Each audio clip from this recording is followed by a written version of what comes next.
Bonjour les enfants, j'espère que vous allez bien. Je suis contente de vous retrouver à nouveau pour continuer notre grande aventure d'exploration de la Bible. Rappelle-toi, nous avons vu que la Bible était une bibliothèque de livres et nous avons exploré le premier livre de la Bible, la Genèse ou encore les origines. À la fin du livre de la Genèse, nous avons vu comment Dieu avait agi par l'intermédiaire de Joseph pour sauver sa famille d'une grande famine. Jacob, le père de Joseph, était arrivé en Égypte avec toute sa famille. Ils s'y sont installés à l'époque où Joseph était gouverneur du pays. Aujourd'hui, je te propose de partir avec moi à la découverte du deuxième livre de la Bible, Exode. Prends ta Bible, si tu ne l'as pas déjà.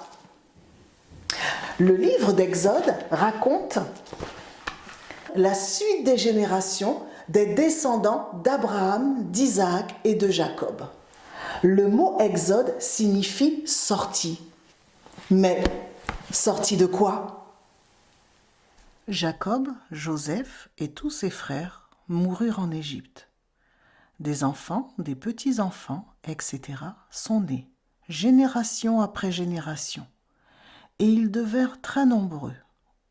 On les appelait les Hébreux, ou le peuple d'Israël, ou encore les Israélites. Un nouveau roi d'Égypte, qu'on appelle Pharaon, arriva au pouvoir. Il ne savait rien sur Joseph.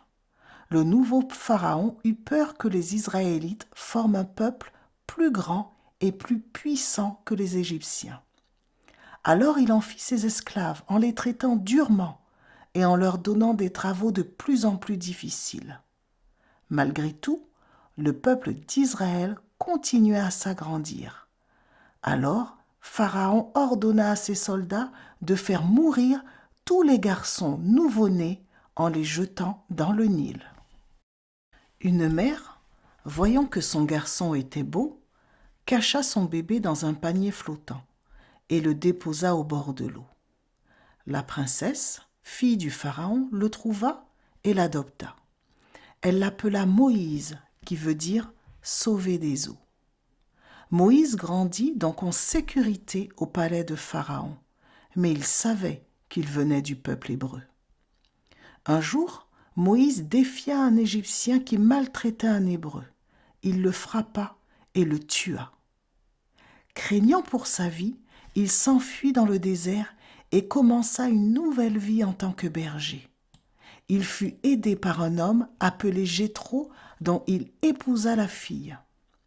Plusieurs années après, Pharaon meurt. Le peuple d'Israël criait à Dieu sa souffrance.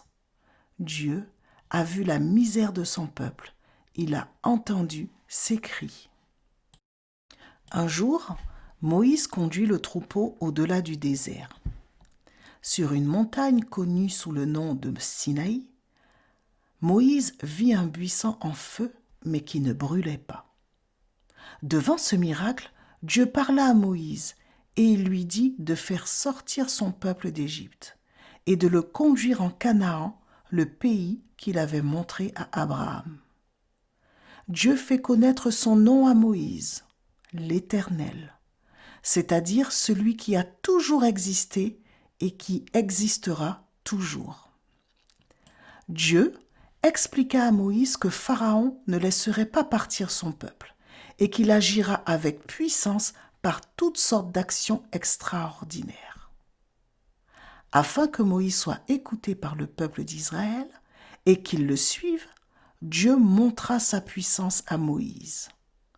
Il transforma le bâton de Moïse en serpent, puis à nouveau en bâton.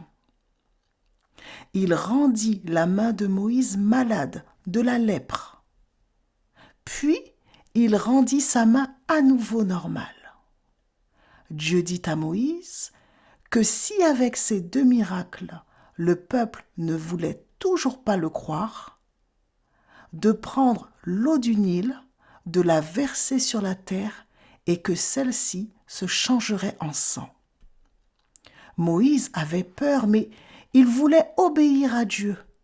Et pour affronter Pharaon, et demandait la libération du peuple d'Israël, il pouvait compter sur le secours de Dieu, l'Éternel, et sur l'aide de son frère Aaron. Moïse et son frère se présentèrent devant Pharaon.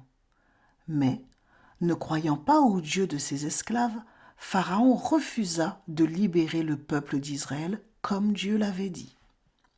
Alors, Dieu envoya 10 malheurs sur l'Égypte, qu'on appelle les plaies. Moïse prédit chaque malheur l'un après l'autre. À la 10e plaie, Pharaon laissa partir le peuple d'Israël avec Moïse. Dieu marchait lui-même devant son peuple. Le jour, il se tenait dans une colonne de fumée pour leur montrer la route. Et la nuit, Dieu se tenait dans une colonne de feu pour les éclairer. On avertit Pharaon que le peuple d'Israël était parti.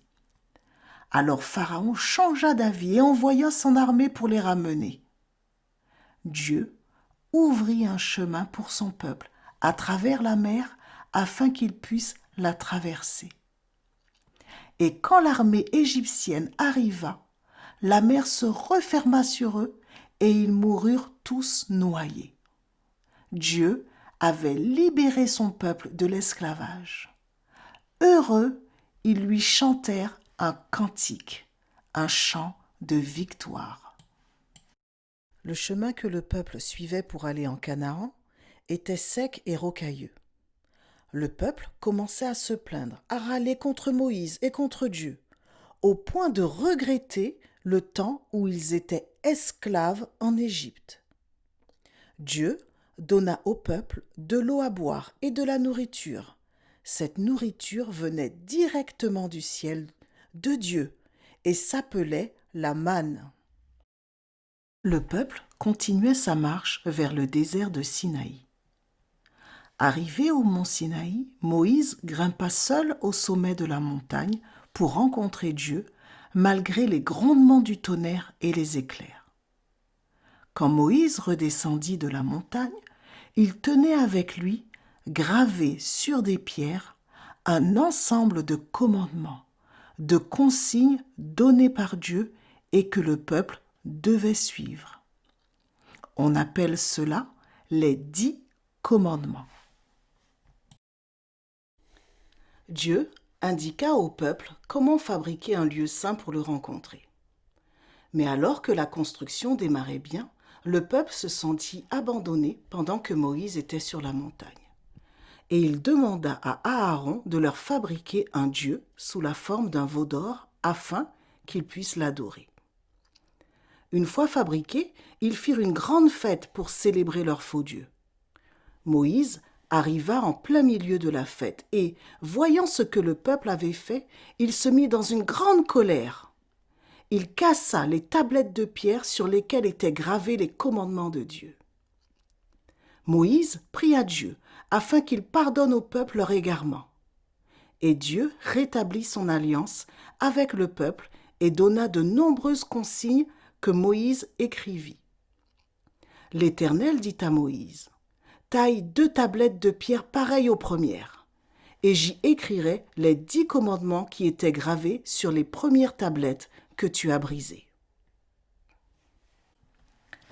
La construction du lieu pour rencontrer Dieu a pu se poursuivre. Afin que son peuple puisse le servir, Dieu a demandé à Moïse de construire un temple. Il lui a montré les plans et lui a donné des indications très précises pour sa construction. Comme le peuple se déplace constamment, le temple est démontable et portatif. On l'appelle le tabernacle, ce qui signifie tente sacrée. C'est là que Dieu se tiendra. Waouh! Tu ne trouves pas tout cela passionnant? Nous avons vu que le mot Exode signifie sortie. Et à travers l'exploration du livre, nous comprenons que Dieu a sorti son peuple d'Égypte, le pays de l'esclavage. Dieu a vu la souffrance de son peuple, il a entendu ses cris et il a envoyé Moïse pour libérer son peuple de Pharaon. Dieu s'est révélé à Moïse par son nom, l'Éternel, et par sa puissance. À travers tout cela, nous avons pu voir que Dieu a encore une fois montré à son peuple son amour, sa fidélité, sa patience. Il a pris soin de son peuple en le guidant et en lui donnant de l'eau à boire et de la nourriture. Il a poursuivi son alliance avec son peuple. Tout d'abord, en lui donnant des consignes, des règles de vie qui permettaient au peuple de savoir ce qui plaisait à Dieu et comment vivre pour lui. On appelle cela les 10 commandements. Mais ce sont surtout des règles de vie qui sont données par Dieu pour que le peuple vive bien et qu'il soit heureux. Ensuite, Dieu a permis au peuple d'avoir un lieu pour le rencontrer et le servir. C'est vrai qu'aujourd'hui, il n'est plus obligatoire de se rendre dans un lieu précis pour rencontrer Dieu. Mais ça, nous le verrons dans un autre livre. Et en attendant de nous retrouver, je te dis prends soin de toi et à bientôt.